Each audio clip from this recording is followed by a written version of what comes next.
On est de retour au Parc des Princes pour le salon Your Futur. On va parler d'éducation et je suis très heureux de recevoir Michel Batouflet, directeur d'IUT de Ville d'Avray et président de l'ARIUT Île-de-France pour discuter de la réforme des BUT et de la valorisation de la voie technologique dans les régions académiques. Bonjour monsieur.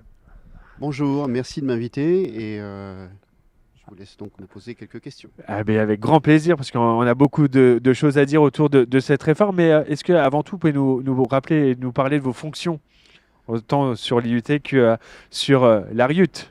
Alors, je suis donc directeur de l'IUT de Ville d'Avray sur 3 sites, Ville d'Avray, Saint-Cloud et Nanterre, donc dans le département des Hauts-de-Seine.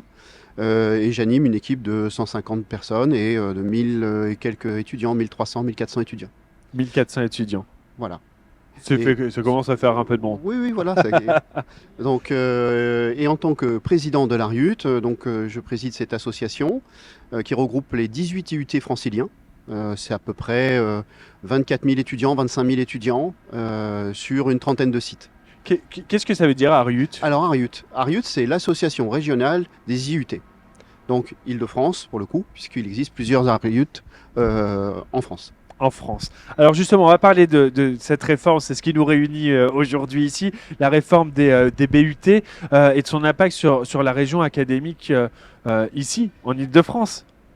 Oui, alors déjà commencer peut-être par cette réforme, donc le bachelor universitaire de technologie qu'on appelle le BUT, et on est dans l'environnement qui va bien je crois, avec ce BUT, nous sommes dans un diplôme qui remplace le DUT, anciennement donc diplôme universitaire de technologie. Ce bachelor universitaire de technologie a comme nouveauté d'être dispensé sur 3 années, contrairement au DUT où nous étions sur 2 ans. Donc ce BUT, ce bachelor universitaire de technologie, aussi un diplôme avec une approche par compétences. Donc ça, c'est quand même quelque chose de tout nouveau dans l'enseignement supérieur. Vraiment, vraiment nouveau, qui a nécessité donc pas mal de travail de la part des équipes pédagogiques. Nous sommes actuellement dans la 2e année, c'est-à-dire que nous avons notre 2e promo dans nos murs.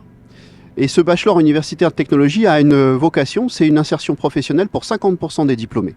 50% de nos diplômés pourraient intervenir, enfin rejoindre le monde professionnel. Donc c'est l'idée même de cette approche par compétences, de donner de la professionnalisation à ce diplôme. Et ça va être quoi justement son impact sur la région académique ici en Île-de-France? Alors, l'impact, je l'ai dit un petit peu au travers de l'explication de l'insertion professionnelle, c'est-à-dire que ça change quand même le contexte, puisque au-delà de cette réforme du bachelor universitaire technologie, nous avons aussi une insertion de néo-bacheliers à 50% de bac technologique. Donc c'est 50% de bac technologique, sauf quelques spécialités dérogatoires. Il existe 24 spécialités de but, 23 en Île-de-France, mais 24 au niveau national. Donc c'est 50% de bac technologique, il va falloir les faire réussir pour les amener, et les autres d'ailleurs, hein, à un diplôme professionnalisant, donc avec cette insertion professionnelle à la clé.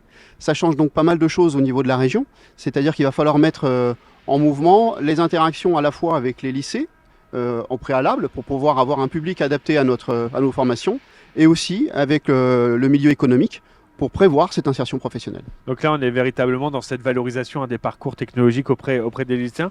L'impact de la réforme justement des BUT sur les IUT et sur les centres de formation d'apprentis, ça va être lequel d'impact? Alors, donc le fait de passer de 2 années à 3 années, nous avons absorbé un certain nombre de licences professionnelles qui existaient sur une année, la 3e année donc.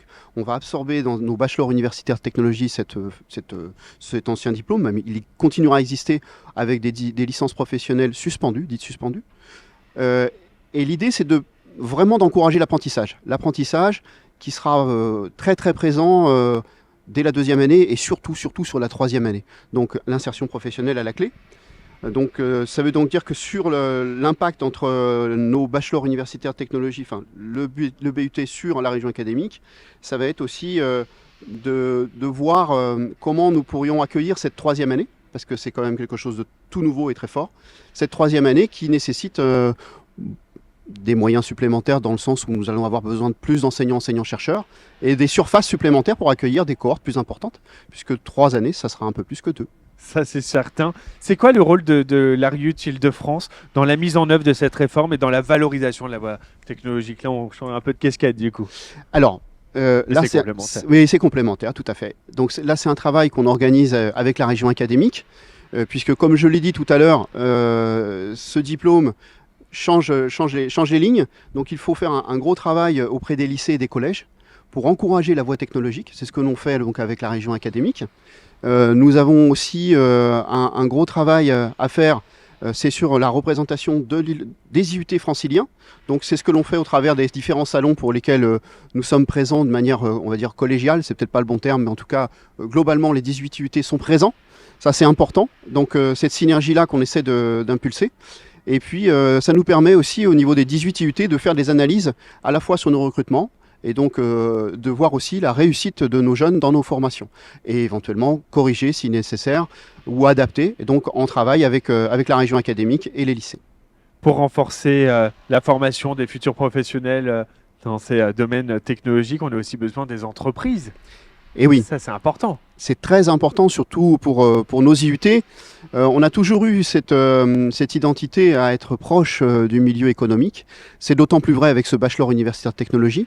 Donc ces interactions qu'on a avec le milieu économique, elles interviennent en particulier sur les enseignements. Des professionnels interviennent dans nos enseignements, des professionnels cœur de métier pour le coup, en adéquation avec chacune des spécialités. Et nous avons aussi la participation des entreprises, et là on les encourage à venir, sur les forums des entreprises que nous créons au sein de nos IUT. Donc ça c'est très important que les entreprises puissent participer. Et elles participent également dans nos conseils d'IUT, le conseil d'administration d'un IUT, est pour partie composé de personnel du milieu économique, et ce qui nous permet d'avoir cette proximité. Mais il est clair que nous avons besoin du milieu économique. Le message est passé, si les entreprises nous rejoignent et nous regardent, on a besoin d'elles aussi pour valoriser ces métiers et pour mettre en œuvre cette réforme. Est-ce que vous pouvez nous parler des initiatives et des projets qui sont menés dans la région académique pour favoriser l'insertion professionnelle des étudiants des IUT, justement, parce que c'est capital? C'est capital, effectivement, et puis c'est dans la continuité de ce que nous venons de dire.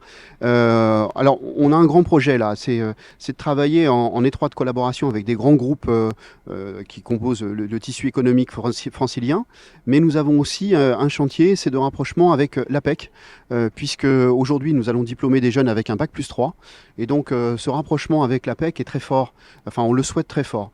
On a une difficulté qui nous est relevée par les RH des entreprises, c'est la difficulté de recruter des bac+3 en adéquation avec un besoin de bac+3 dans le milieu économique.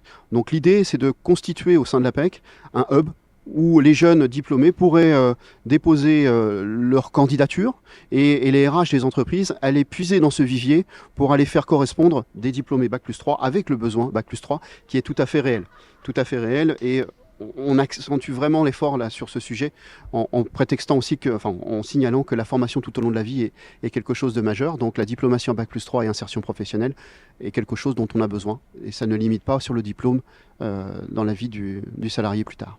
Ça, c'est bien entendu. Merci Michel Batouflé pour cet éclaircissement sur la réforme des BUT, la valorisation de la voie technologique dans les régions académiques. On continue à vous parler de notre avenir, c'est le Salon Your Future.